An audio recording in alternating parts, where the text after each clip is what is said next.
suis heureuse de pouvoir chaque année échanger avec ce monde agricole. C'est toujours très, très inspirant et très éclairant.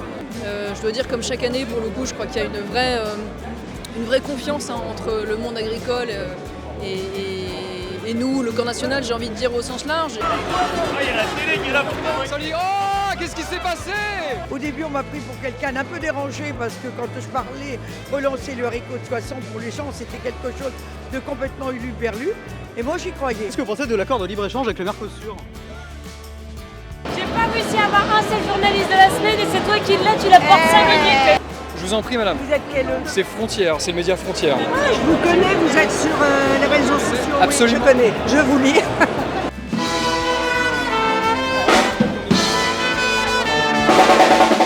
Vendredi, c'est notre 7e et dernier jour au Salon international de l'agriculture. Alors après avoir suivi Jordan Bardella, Éric Zemmour, Sarah Knafo ou encore Laurent Wauquiez, on va aujourd'hui à la rencontre de Marion Maréchal.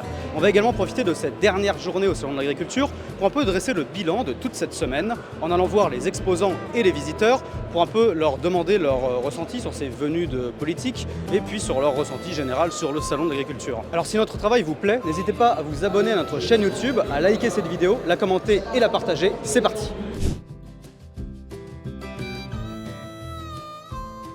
Salon de l'agriculture, ça va toujours bien. Ça va toujours bien? Comment avez-vous été accueillis justement ce matin? Écoutez, très bien.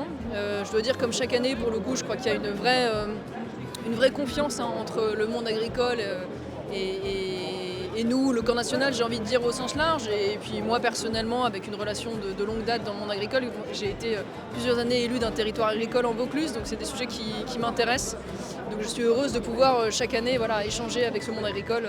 C'est toujours très, très inspirant et très éclairant. Déjà, je dois dire que j'ai eu envie de réagir à une petite actualité cette semaine, puisque Marine Tondelier est venue avec sa délégation des écologistes. Et je trouve qu'elle a tenu un discours absolument incroyable, parce qu'elle s'est autorisée à dire que oui, le monde agricole avait des préjugés sur les verts. C'est vraiment le bourreau qui se fait passer pour la victime, quoi. Parce que quand on connaît aujourd'hui à quel point les écolos ont été véritablement les fossoyeurs de l'agriculture française, en défendant toutes sortes d'interdictions, d'objectifs délirants, de réglementations complètement déconnectées du terrain, quand on voit les méthodes de voyous qu'ils ont soutenues, on se souvient de groupuscules violents comme les soulèvements de la terre.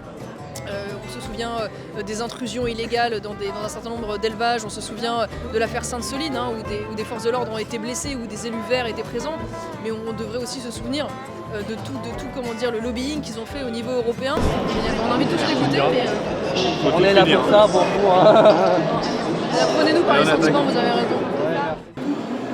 C'est toujours une bonne chose de pouvoir discuter avec des personnes politiques, quoi. C'est toujours bien qu'ils viennent au sommet pour se rendre compte un peu, au salon, pour se rendre compte un peu de ce qui se passe. Et discuter avec les éleveurs, entendre plusieurs versions. C'est ça, oui. Voilà. Là, c'est la crainte avec le Mercosur, surtout, déjà. Après, c'est la paperasse, on a des doublons un peu de partout. Bon, ça commence à baisser un peu. Il y en a un peu de travail qui est fait, mais encore, le chemin est long, quoi.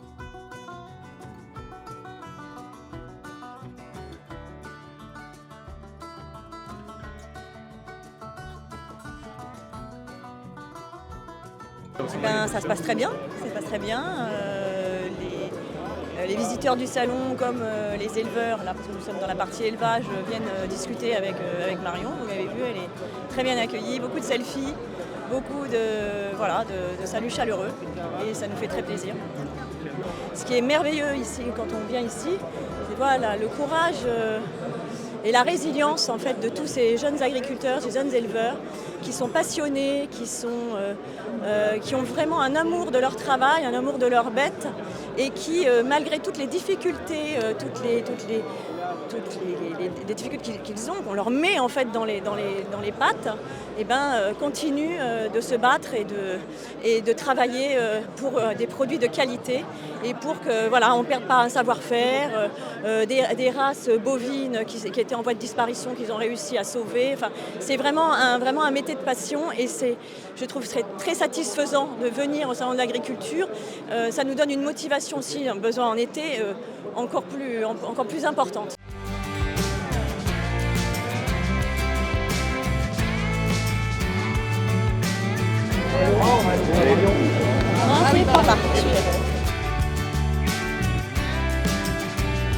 On a plusieurs grands défis très immédiats et auxquels on doit répondre.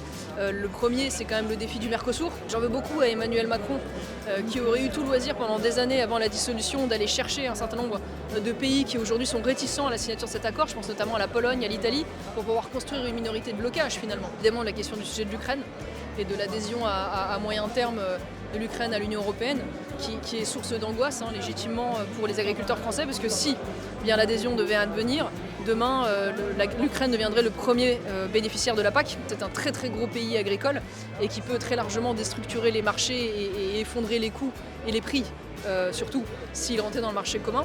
Et puis il faut évidemment continuer d'être très vigilant au niveau européen sur ce dont je vous parlais à l'instant, c'est-à-dire la stratégie de la ferme à la fourchette, qui voudrait, s'il était mis en place, fixer des objectifs à horizon 2030 qui sont complètement délirants. On a l'une des agricultures les plus vertueuses du monde, mais il faut trouver un équilibre quand même entre notre capacité à rester compétitif et à produire pour ne pas se retrouver dans la situation qui est la nôtre aujourd'hui, c'est-à-dire celle d'une explosion des importations étrangères. Salut mon blanc.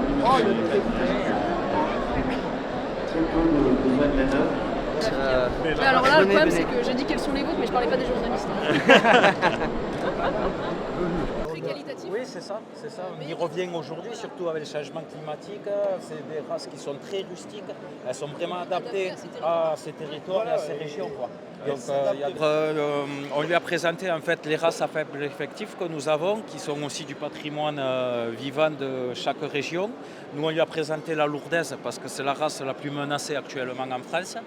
Et elle a vraiment été à l'écoute. Après, à voir derrière le salon, qu'est-ce qui se passera. Nous, on a vraiment exposé nos problèmes, tous bords politiques. Après, à voir. Elle a été à l'écoute, pour l'instant on n'est pas trop déçus. Surtout pour parler donc de nos races rustiques et de notre territoire, pour essayer de faire valoir vraiment ces indications d'origine, ces appellations qui sont assez importantes, parce que ça permet derrière de préserver des races telles que la tarine et l'abondance qui sont moins reconnues au niveau de la France. Et c'est pas encore gagné, parce que le gouvernement est en train de reculer, on est très mobilisés là-dessus. Ils font des promesses, mais il y a quand même rien. Évidemment. On est très mobilisés aussi sur la question du Mercosur et de l'adhésion de l'Ukraine, parce que ça c'est quand même les deux gros dossiers sur lesquels le gouvernement ne veut pas aller, alors que je pense que vous êtes bien placé pour le savoir, c'est un sujet très problématique. Et puis nous, au niveau européen, on fait en sorte que le sujet Green Deal ne revienne pas sur la table. À un moment, voilà quoi, c'est... Vous vous dites en fait déjà qu'on ne gagne pas notre vie, mais en plus on est mis en accusation tout le temps. Bonjour Monsieur Casterman, comment a été reçu Marion aujourd'hui ? Marion est très bien reçue parce que les gens savent combien elle est attachée et elle défend l'agriculture française. Marion était venue aussi dans ma circonscription à la rencontre d'agriculteurs, de coopératives aussi agricoles.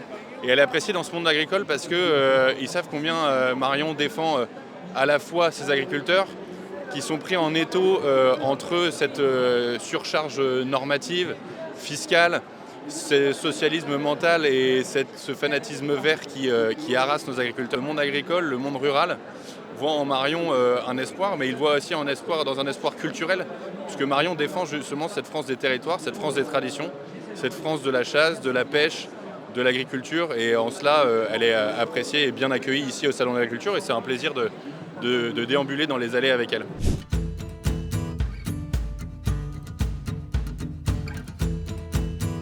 Alors là, on a un invité qui n'a pas beaucoup de temps, on va aller vite lui poser une question. Bonjour, qu'est-ce que vous pensez de l'accord de libre-échange avec le Mercosur ? Merci.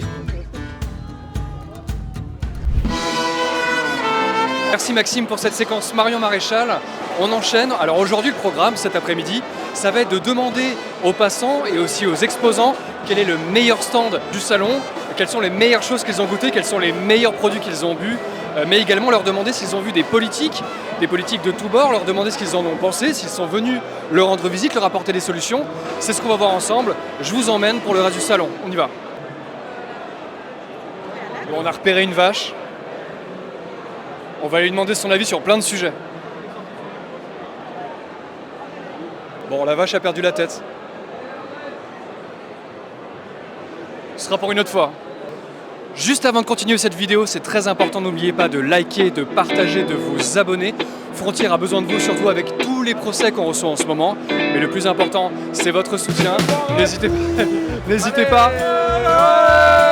Le plus important, c'est votre soutien. Merci d'être là, merci de nous suivre. Vive les JA. C'est vrai, moi je suis strasbourgeois aussi. Nous aussi. C'est pas vrai. On vient d'Haguenau. J'ai fait une photo avec Marion Maréchal Le Pen aujourd'hui. Il vous a parlé un peu ou non, juste à ça? Elle m'a dit ce programme politique et voilà, on a parlé politique quoi. Que du politique. Aux frontières, hip hip hip. Oh On vous emmène. Bon, on est emmené. De la Bourgogne, le pays de la Loire, on passe par la Mayenne. Super. Toujours en Bourgogne, là les escargots super bons. Et là on arrive chez nous. Voilà les fameux sirops, les fameux jus de fruits. Bonjour. Ça va? Vive la France. Ses amis, la culture française, tout ça, c'est exceptionnel ce qu'on vit ici. La majorité en fait, en Île-de-France en tout cas, de nos purées sont servies dans les collectivités, dans les crèches, dans les écoles. Et c'est ça qui fait aussi notre différence, parce que vraiment tout le monde adopte ça. On parlera de la loi Egalim, on parlera du plan d'alimentation de la ville de Paris. Mais par exemple à Paris, beaucoup de nos compotes sont servies dans les crèches, dans les écoles. Chez Carrefour, voilà, donc parce que Carrefour nous fait confiance, parce que Carrefour effectivement, à hauteur de nombreuses initiatives, nous a soutenus dans la création de notre atelier, mais également dans l'achat et la vente en fait de nos produits. Donc on les remercie. On est au stand des Landais, c'est typique de notre secteur. On vient du côté de Pau, nous. Et après les 3 quarts de par chez nous, on a fait les études dans les Landes. C'est quoi les spécialités? À foie gras, canard, et après poulet. Poulet, et après la joie de vivre, les soirées, les copains. Et après surtout le côté régional. Tout ce qui est région, origine. La fête est bonne. Comment c'est par où? Fais le tour. Bon là on n'a aucune idée de ce qui va se passer.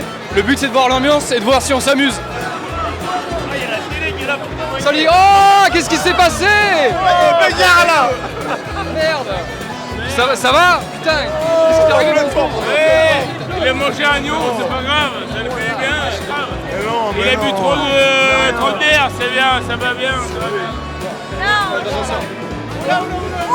Vraiment, venez au salon de l'agriculture à Paris. C'est vraiment un mélange de tradition Gers, landaise.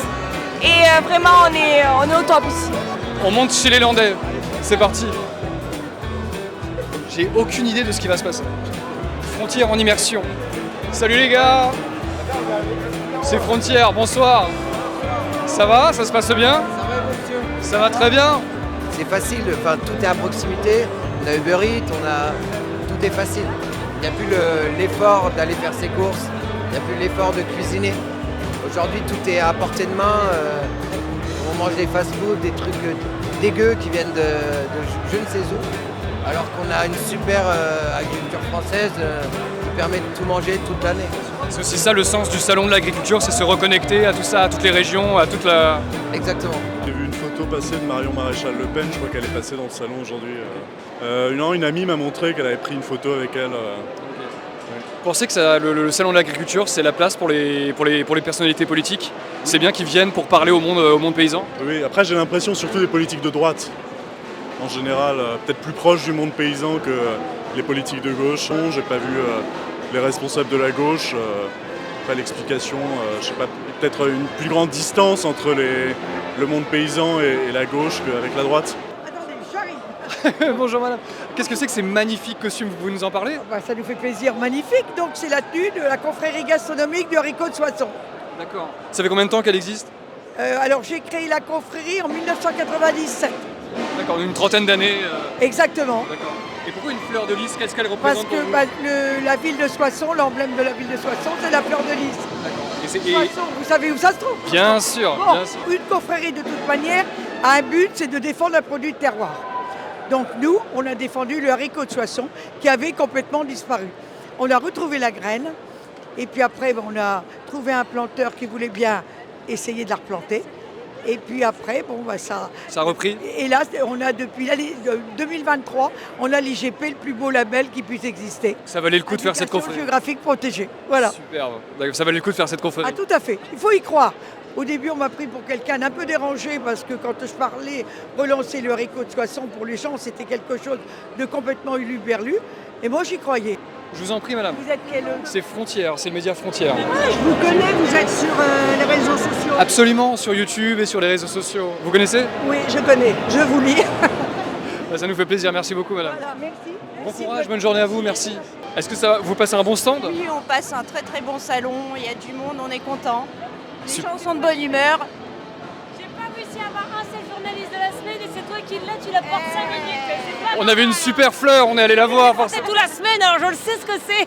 Ah d'accord, ah oui, vous tournez? Oui, elle a pris le relais parce que là ça fait 10 jours, enfin depuis vendredi. On va mourir de chaud. Un petit peu chaud, on a un petit peu chaud. Ouais. Est-ce que vous pouvez nous parler? Un petit truc à boire, ce serait sympa. Est-ce que vous pourriez nous parler un peu de votre stand? Alors venez avec moi, venez, c'est par là. C'est là le vrai stand de bienvenue à la ferme de la Marguerite que vous venez de voir. La Marguerite que vous avez croisée là, la fameuse Marguerite, elle représente des agriculteurs.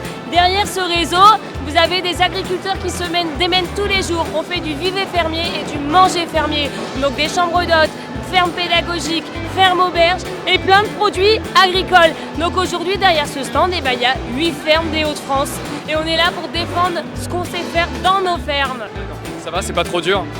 Non, ça va, on survit. Ah oui, vous avez le smile. Mais j'ai toujours le smile. Dans nos fermes, on rigole. Alors on fait des planteurs en fait avec tous les fruits et on a du coup à 50 degrés minimum. On fait aussi des rhums arrangés, des petits punch, des mojitos, des pina coladas, acra, bokit et des box créoles où on a de rougail, bœuf, tati bébête et poulet gingembre. Voilà tout ce qu'on fait. Il y a des jolis produits des Antilles, des îles. Vous l'avez vu, le salon de l'agriculture, c'est la préoccupation des agriculteurs et du métier en général, mais c'est aussi et beaucoup de scènes de liesse, de scènes de joie. Vous l'avez vu dans ces images, on passe des moments extraordinaires, on l'a couvert toute la semaine, on commence à être un peu crevé, mais on s'est régalé. On espère que vous aussi, que vous avez pris le temps d'aller au salon de l'agriculture, parce que pour défendre son terroir, défendre ses valeurs, c'est fondamental. Merci à tous d'avoir regardé cette vidéo, je vous invite à liker, à partager et à mettre un commentaire si elle vous a plu. Abonnez-vous, à très bientôt. Il a raison. Ciao, ciao.